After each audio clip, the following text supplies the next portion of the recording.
ನಮಸ್ಕಾರ ಸ್ನೇಹಿತರೆ, ನಮ್ಮ ಚಾನಲ್ಗೆ ನಿಮ್ಮೆಲ್ಲರಿಗೂ ಸ್ವಾಗತ. ಶ್ರಾವಣ ಮಾಸ ಎಂದರೆ ಸಾಕ್ಷಾತ್ ಶಿವನ ಆರಾಧನೆಗೆ ಅತ್ಯಂತ ಪವಿತ್ರವಾದ ಕಾಲ. ಈ ಮಾಸದಲ್ಲಿ ಶಿವನನ್ನು ಭಕ್ತಿಯಿಂದ ಪೂಜಿಸುವುದು, ಸೋಮವಾರದಂದು ಉಪವಾಸ ಮಾಡುವುದು, ಶಿವಲಿಂಗಕ್ಕೆ ಜಲಾಭಿಷೇಕ ಮಾಡುವುದು, ಬಿಲ್ವಪತ್ರೆ ಅರ್ಪಿಸುವುದು ಮತ್ತು ಶಿವನಾಮ ಸ್ಮರಣೆ ಮಾಡುವುದರಿಂದ ವಿಶೇಷ ಪುಣ್ಯ ದೊರೆಯುತ್ತದೆ ಎಂದು ನಮ್ಮ ಸನಾತನ ಸಂಪ್ರದಾಯದ ನಂಬಿಕೆ ಇದೆ. ಆದರೆ ಈ ಬಾರಿ ಶ್ರಾವಣ ಮಾಸದಲ್ಲಿ ಒಂದು ಅತ್ಯಂತವಾದ ವಿಶೇಷವಾದ ದಿನ ಬಂದಿದೆ. ಆಗಸ್ಟ್ 17, 2026 ಈ ದಿನ ಶ್ರಾವಣ ಸೋಮವಾರದ ಜೊತೆಗೆ ನಾಗಪಂಚಮಿ ಕೂಡ ಬಂದಿರುವುದರಿಂದ ಭಕ್ತರಿಗೆ ಅತ್ಯಂತ ಮಹತ್ವದ ದಿನವಾಗಿದೆ. ಶಿವನಿಗೆ ಅತ್ಯಂತ ಪ್ರಿಯವಾದ ಸೋಮವಾರ ಮತ್ತು ಶಿವನ ಆಭರಣವೆಂದು ಪರಿಗಣಿಸಲ್ಪಡುವ ನಾಗದೇವರ ಆರಾಧನೆಯ ನಾಗಪಂಚಮಿ ಇವೆರಡು ಒಂದೇ ದಿನ ಬಂದಿರುವುದರಿಂದ ಈ ದಿನವನ್ನು ವಿಶೇಷ ಮಹಾ ಸಂಯೋಗವೆಂದು ಭಕ್ತರು ಪರಿಗಣಿಸುತ್ತಾರೆ. ಹಾಗಾದರೆ ಈ ದಿನದ ವಿಶೇಷತೆ ಏನು? ಈ ದಿನ ಯಾವ ಪೂಜೆ ಮಾಡಬೇಕು? ಶಿವಲಿಂಗಕ್ಕೆ ಯಾವ ವಸ್ತುಗಳಿಂದ ಅಭಿಷೇಕ ಮಾಡಿಸಬೇಕು? ನಾಗದೇವರನ್ನು ಹೇಗೆ ಪೂಜಿಸಬೇಕು? ಯಾವ ಮಂತ್ರವನ್ನು ಜಪಿಸಬೇಕು? ಮತ್ತು ಈ ದಿನ ಯಾವ ತಪ್ಪುಗಳನ್ನು ಮಾಡಬಾರದು? ಈ ಎಲ್ಲ ಮಾಹಿತಿಯನ್ನು ಇಂದಿನ ವಿಡಿಯೋದಲ್ಲಿ ಸಂಪೂರ್ಣವಾಗಿ ತಿಳಿದುಕೊಳ್ಳೋಣ. ಹಾಗಾದರೆ ವಿಡಿಯೋವನ್ನು ಕೊನೆಯವರೆಗೂ ತಪ್ಪದೇ ನೋಡಿ. ಸ್ನೇಹಿತರೆ, ಶ್ರಾವಣ ಮಾಸವನ್ನು ಶಿವನ ಆರಾಧನೆಗೆ ಅತ್ಯಂತ ಪವಿತ್ರ ಮಾಸವೆಂದು ಕರೆಯುತ್ತಾರೆ. ಈ ಮಾಸದ ಪ್ರತಿಯೊಂದು ಸೋಮವಾರವು ಶಿವನ ಪೂಜೆಗೆ ವಿಶೇಷವಾಗಿದೆ. ಸೋಮವಾರದಂದು ಬೆಳಿಗ್ಗೆ ಬೇಗ ಎದ್ದು ಸ್ನಾನ ಮಾಡಿ ಶುಭ್ರವಾದ ಬಟ್ಟೆ ಧರಿಸಿ ಮನೆಯನ್ನು ಮತ್ತು ಪೂಜಾ ಸ್ಥಳವನ್ನು ಸ್ವಚ್ಛಗೊಳಿಸಿ ಶಿವನನ್ನು ಭಕ್ತಿಯಿಂದ ಆರಾಧಿಸುವುದು ಉತ್ತಮ. ಸಾಧ್ಯವಾದರೆ ಉಪವಾಸ ಅಥವಾ ಸಾತ್ವಿಕ ಆಹಾರ ಸೇವನೆಯ ಮೂಲಕ ದಿನವನ್ನು ಆಚರಿಸಬಹುದು. ಶಿವಲಿಂಗಕ್ಕೆ ನೀರು ಅರ್ಪಿಸುವುದು, ಗಂಗಾಜಲ ಅರ್ಪಿಸುವುದು, ಹಾಲಿನಿಂದ ಅಭಿಷೇಕ ಮಾಡುವುದು, ಬಿಲ್ವಪತ್ರೆ ಅರ್ಪಿಸುವುದು ಮತ್ತು ಶಿವನಾಮ ಜಪ ಮಾಡುವುದು ಭಕ್ತರಲ್ಲಿ ಪ್ರಸಿದ್ಧವಾದ ಆಚರಣೆಗಳಾಗಿವೆ. ಆದರೆ ಎಲ್ಲಕ್ಕಿಂತ ಮುಖ್ಯವಾದದ್ದು ಭಕ್ತಿ ಮತ್ತು ಶುದ್ಧ ಮನಸ್ಸು. ಪೂಜೆಯಲ್ಲಿ ದೊಡ್ಡ ದೊಡ್ಡ ವಸ್ತುಗಳನ್ನು ಅರ್ಪಿಸುವುದಕ್ಕಿಂತ ಮನಸ್ಸಿನಲ್ಲಿ ಭಕ್ತಿ ಮತ್ತು ಶ್ರದ್ಧೆ ಅತ್ಯಂತ ಮುಖ್ಯವೆಂದು ಧಾರ್ಮಿಕ ಪರಂಪರೆ ತಿಳಿಸುತ್ತದೆ. ಆಗಸ್ಟ್ 17ರ ವಿಶೇಷತೆ ಏನು? ಇದೀಗ ಇಂದಿನ ಅತ್ಯಂತ ಪ್ರಮುಖ ವಿಷಯಕ್ಕೆ ಬರೋಣ. ಆಗಸ್ಟ್ 17, 2026 ಈ ದಿನ ಶ್ರಾವಣ ಸೋಮವಾರ ಮತ್ತು ನಾಗರ ಪಂಚಮಿ ಒಂದೇ ದಿನ ಬಂದಿರುವುದರಿಂದ ವಿಶೇಷ ಮಹತ್ವ ಪಡೆದಿದೆ. ಸೋಮವಾರ ಶಿವನಿಗೆ ಸಮರ್ಪಿತವಾದ ದಿನ, ನಾಗರ ಪಂಚಮಿ ನಾಗದೇವರ ಆರಾಧನೆಗೆ ಸಮರ್ಪಿತವಾದ ಪವಿತ್ರ ದಿನ. ನಮ್ಮ ಸಂಪ್ರದಾಯದಲ್ಲಿ ನಾಗದೇವರನ್ನು ಶಿವನೊಂದಿಗೆ ಅವಿನಾಭಾವ ಸಂಬಂಧ ಹೊಂದಿರುವ ದೈವಿಕ ರೂಪವಾಗಿ ನೋಡಲಾಗುತ್ತದೆ. ಭಗವಾನ್ ಶಿವನ ಕಂಠದಲ್ಲಿ ವಾಸುಕಿ ನಾಗನಿರುವ ಚಿತ್ರಣವನ್ನು ನಾವು ನೋಡುತ್ತೇವೆ. ಆದ್ದರಿಂದ ಶಿವನ ಆರಾಧನೆಯ ಜೊತೆಗೆ ನಾಗದೇವರ ಆರಾಧನೆ ಮಾಡುವ ದಿನವಾಗಿ ಈ ದಿನವನ್ನು ಭಕ್ತರು ವಿಶೇಷವಾಗಿ ಆಚರಿಸುತ್ತಾರೆ. ಕೆಲವು ಧಾರ್ಮಿಕ ನಂಬಿಕೆಗಳ ಪ್ರಕಾರ ಇಂತಹ ಸಂಯೋಗ ಬಹಳ ಅಪರೂಪವಾಗಿ ಬರುತ್ತದೆ ಎಂದು ಹೇಳಲಾಗುತ್ತದೆ. ಆ ಕಾರಣದಿಂದಲೇ ಈ ದಿನ ಭಕ್ತರಲ್ಲಿ ವಿಶೇಷ ಆಸಕ್ತಿ ಮೂಡುತ್ತದೆ. ಈ ದಿನ ಶಿವನಿಗೆ ಏನು ಅರ್ಪಿಸಬೇಕು? ಈ ಪವಿತ್ರ ದಿನದಂದು ಬೆಳಿಗ್ಗೆ ಶಿವನ ದೇವಾಲಯಕ್ಕೆ ಹೋಗಲು ಸಾಧ್ಯವಾದರೆ ಶಿವಲಿಂಗಕ್ಕೆ ಭಕ್ತಿಯಿಂದ ಜಲಾಭಿಷೇಕ ಮಾಡಿಸಬಹುದು. ಗಂಗಾಜಲ ಇದ್ದರೆ ಅದನ್ನು ನೀರಿನೊಂದಿಗೆ ಬೆರೆಸಿ ಅರ್ಪಿಸಬಹುದು. ನಂತರ ಹಾಲಿನಿಂದ ಅಭಿಷೇಕ ಮಾಡುವ ಸಂಪ್ರದಾಯವೂ ಇದೆ.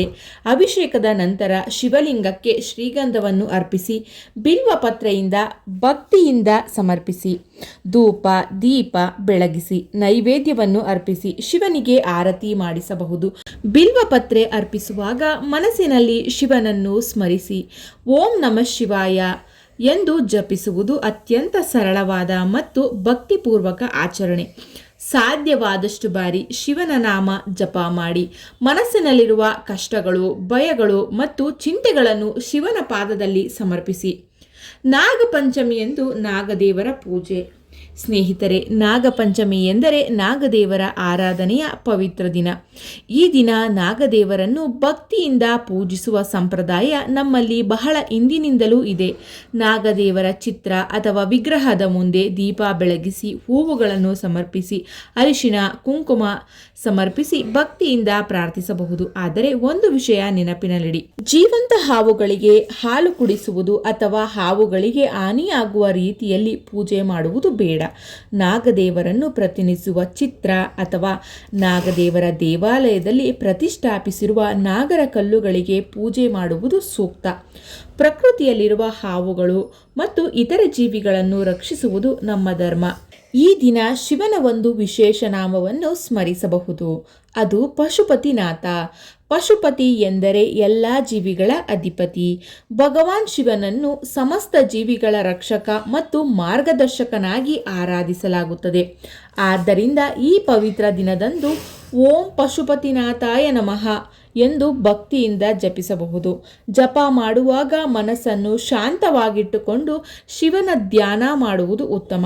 ನಮ್ಮ ಜೀವನದಲ್ಲಿರುವ ಸಮಸ್ಯೆಗಳು, ಕುಟುಂಬದ ಕಷ್ಟಗಳು, ಮನಸ್ಸಿನ ಗೊಂದಲ ಮತ್ತು ಭಯಗಳನ್ನು ಶಿವನಿಗೆ ಸಮರ್ಪಿಸಿ, ಪರಮೇಶ್ವರನೇ ನನ್ನನ್ನು ಸರಿಯಾದ ಮಾರ್ಗದಲ್ಲಿ ನಡೆಸು ಎಂದು ಪ್ರಾರ್ಥಿಸಬಹುದು. ಈ ದಿನ ಮಾಡಬಹುದಾದ ಸರಳ ಪೂಜಾ ವಿಧಾನ. ಮನೆಯಲ್ಲಿ ಸರಳವಾದ ರೀತಿಯಲ್ಲಿ ಪೂಜೆ ಮಾಡುವ ವಿಧಾನ. ಬೆಳಿಗ್ಗೆ ಬೇಗ ಎದ್ದು ಸ್ನಾನ ಮಾಡಿ ಮನೆ ಮತ್ತು ಪೂಜಾ ಸ್ಥಳವನ್ನು ಸ್ವಚ್ಛಗೊಳಿಸಿ, ಶಿವ ಚಿತ್ರ ಅಥವಾ ಶಿವಲಿಂಗದ ಮುಂದೆ ದೀಪವನ್ನು ಬೆಳಗಿಸಿ, ಶಿವಲಿಂಗಕ್ಕೆ ಶುದ್ಧ ನೀರಿನಿಂದ ಅಭಿಷೇಕ ಮಾಡಿ, ಸಾಧ್ಯವಾದರೆ ಗಂಗಾ ಜಲವನ್ನು ನೀರಿನೊಂದಿಗೆ ಬೆರೆಸಿ ಅರ್ಪಿಸಿ. ಹಾಲಿನಿಂದ ಅಭಿಷೇಕ ಮಾಡಬಹುದು. ಶ್ರೀಗಂಧ ಮತ್ತು ಬಿಲ್ವಪತ್ರೆಯನ್ನು ಅರ್ಪಿಸಿ, ಧೂಪ ದೀಪವನ್ನು ಬೆಳಗಿಸಿ, ಹಣ್ಣು ಅಥವಾ ಸಾತ್ವಿಕ ನೈವೇದ್ಯವನ್ನು ಸಮರ್ಪಿಸಿ, ಓಂ ನಮಃ ಶಿವಾಯ ಎಂಬ ಪಂಚಾಕ್ಷರಿ ಮಂತ್ರವನ್ನು ಭಕ್ತಿಯಿಂದ ಜಪಿಸಿ, ನಂತರ ನಾಗದೇವರನ್ನು ಸ್ಮರಿಸಿ ಪ್ರಾರ್ಥನೆ ಮಾಡಿ. ಸ್ನೇಹಿತರೆ, 2017 ನಂತರವೂ ಶ್ರಾವಣ ಸೋಮವಾರಗಳ ಮಹತ್ವ ಮುಂದುವರಿಯುತ್ತದೆ. ಆಗಸ್ಟ್ 24 ಕೂಡ ಶ್ರಾವಣ ಸೋಮವಾರ. ಈ ದಿನವೂ ಶಿವನ ಆರಾಧನೆ ಮಾಡಬಹುದು. ಶಿವಲಿಂಗಕ್ಕೆ ನೀರು, ಗಂಗಾಜಲ ಸಮರ್ಪಿಸಿ, ಬಿಲ್ವಪತ್ರೆ ಸಮರ್ಪಿಸಿ, ತೆಂಗಿನಕಾಯಿ, ಕಪ್ಪು ಎಳ್ಳು, ವೀಳ್ಯದೆಲೆ, ಧೂಪ, ದೀಪ ಮತ್ತು ನೈವೇದ್ಯವನ್ನು ಭಕ್ತಿಯಿಂದ ಸಮರ್ಪಿಸಿ ಆರತಿ ಮಾಡಬಹುದು. ತಮ್ಮ ಇಷ್ಟಾರ್ಥಗಳಿಗೆ ಶಿವನಲ್ಲಿ ಪ್ರಾರ್ಥನೆಯನ್ನು ಮಾಡಬಹುದು. ಆದರೆ ಮತ್ತೆ ಹೇಳಬೇಕಾದದ್ದು, ಪೂಜೆಯ ಫಲ ಕೇವಲ ವಸ್ತುಗಳ ಸಂಖ್ಯೆಯಿಂದ ನಿರ್ಧಾರವಾಗುತ್ತದೆ ಎನ್ನುವುದು ನಂಬಿಕೆಗಿಂತ ಭಕ್ತಿಯೇ ಮುಖ್ಯ. ಶ್ರಾವಣ ಸೋಮವಾರದಂದು ಪಾಲಿಸಬಹುದಾದ ಕೆಲವು ನಿಯಮಗಳು. ಶ್ರಾವಣ ಸೋಮವಾರದಂದು ಸಾಧ್ಯವಾದಷ್ಟು ಸಾತ್ವಿಕವಾಗಿ ದಿನ ಕಳೆಯುವುದು ಉತ್ತಮ. ಬೆಳಿಗ್ಗೆ ಶಿವನಾಮ ಸ್ಮರಣೆ ಮಾಡಬಹುದು. ಮನೆಯಲ್ಲಿರುವ ಹಿರಿಯರನ್ನು ಗೌರವಿಸಿ ಅಗತ್ಯವಿರುವವರಿಗೆ ಅನ್ನ ಅಥವಾ ಆಹಾರವನ್ನು ನೀಡಬಹುದು. ಬಡವರಿಗೆ ನಿಮ್ಮ ಸಾಮರ್ಥ್ಯಕ್ಕೆ ತಕ್ಕಂತೆ ಸಹಾಯ ಮಾಡಿ. ಪ್ರಾಣಿಗಳಿಗೆ ಆಹಾರ ಮತ್ತು ನೀರನ್ನು ನೀಡಬಹುದು. ಮನಸ್ಸಿನಲ್ಲಿ ಕೋಪ, ದ್ವೇಷ ಮತ್ತು ಅಸೂಯೆಯನ್ನು ಕಡಿಮೆ ಮಾಡಲು ಪ್ರಯತ್ನಿಸಿ. ಯಾರಿಗೂ ಉದ್ದೇಶಪೂರ್ವಕವಾಗಿ ನೋವು ಕೊಡಬೇಡಿ. ಇಂತಹ ಸತ್ಕಾರ್ಯಗಳು ಒಂದು ದಿನಕ್ಕೆ ಮಾತ್ರ ಸೀಮಿತವಾಗದೆ ಜೀವನದ ಭಾಗವಾಗಿದ್ದರೆ ಇನ್ನೂ ಉತ್ತಮ. ಈ ದಿನ ಮಾಡಬಾರದ ಕೆಲವು ಕೆಲಸಗಳು. ನಾಗರ ಪಂಚಮಿ ಮತ್ತು ಶ್ರಾವಣ ಸೋಮವಾರದಂದು ಭಕ್ತಿಯಿಂದ ದಿನ ಕಳೆಯುವುದು ಉತ್ತಮ. ಆದ್ದರಿಂದ ಅನಗತ್ಯ ಜಗಳ, ಕೋಪ, ನಿಂದನೆ ಮತ್ತು ಅಶಾಂತಿಯನ್ನು ದೂರವಿಡಿ. ದೇವರ ಹೆಸರಿನಲ್ಲಿ ಮೂಢನಂಬಿಕೆ ಅಥವಾ ಭಯವನ್ನು ಹರಡುವುದನ್ನು ತಪ್ಪಿಸಿ. ಜೀವಂತ ನಾಗರ ಹಾವುಗಳ ಹಿಡಿದು ಪೂಜೆ ಮಾಡುವ ಪ್ರಯತ್ನ ಮಾಡಬೇಡಿ. ಹಾವುಗಳಿಗೆ ಬಲವಂತವಾಗಿ ಹಾಲು ಕುಡಿಸುವುದು ಬೇಡ. ಪ್ರಕೃತಿಯ ಜೀವಿಗಳನ್ನು ಗೌರವಿಸಿ. ಧರ್ಮ ಎಂದರೆ ಕೇವಲ ಪೂಜೆ ಮಾಡುವುದಷ್ಟೇ ಅಲ್ಲ, ಜೀವಿಗಳ ಮೇಲೆ ಕರುಣೆ ತೋರಿಸುವುದು ಧರ್ಮ. ಸ್ನೇಹಿತರೆ, ಈ ವಿಶೇಷ ದಿನದಂದು ನಿಮ್ಮ ಕುಟುಂಬದ ಎಲ್ಲ ಸದಸ್ಯರೊಂದಿಗೆ ಸೇರಿ ಶಿವನನ್ನು ಸ್ಮರಿಸಿ ಮತ್ತು ಪ್ರಾರ್ಥಿಸಿ. ಶಿವನೇ, ನಮ್ಮ ಕುಟುಂಬಕ್ಕೆ ಆರೋಗ್ಯ, ನೆಮ್ಮದಿ ಮತ್ತು ಸಂತೋಷವನ್ನು ನೀಡು. ನಮ್ಮ ಜೀವನದಲ್ಲಿರುವ ಎಲ್ಲ ಅಡೆತಡೆಗಳನ್ನು ದೂರ ಮಾಡು. ನಮಗೆ ಸರಿಯಾದ ಮಾರ್ಗವನ್ನು ತೋರಿಸು. ನಮ್ಮ ಮನಸ್ಸಿಗೆ ಶಾಂತಿ ನೀಡು. ನಮ್ಮ ಮನೆಯಲ್ಲಿ ಸದಾ ಪ್ರೀತಿ ಮತ್ತು ಸೌಹಾರ್ದತೆ ನೆಲೆಸಿರಲಿ ಎಂದು ಪ್ರಾರ್ಥಿಸಿ. ಯಾಕೆಂದರೆ ದೇವರ ಮುಂದೆ ಬೇಡುವುದಕ್ಕಿಂತ ದೇವರ ಮೇಲೆ ನಂಬಿಕೆ ಇಟ್ಟು ನನ್ನ ಕರ್ತವ್ಯವನ್ನು ಪ್ರಾಮಾಣಿಕವಾಗಿ ಮಾಡುವುದು ಅತ್ಯಂತ ಮುಖ್ಯ.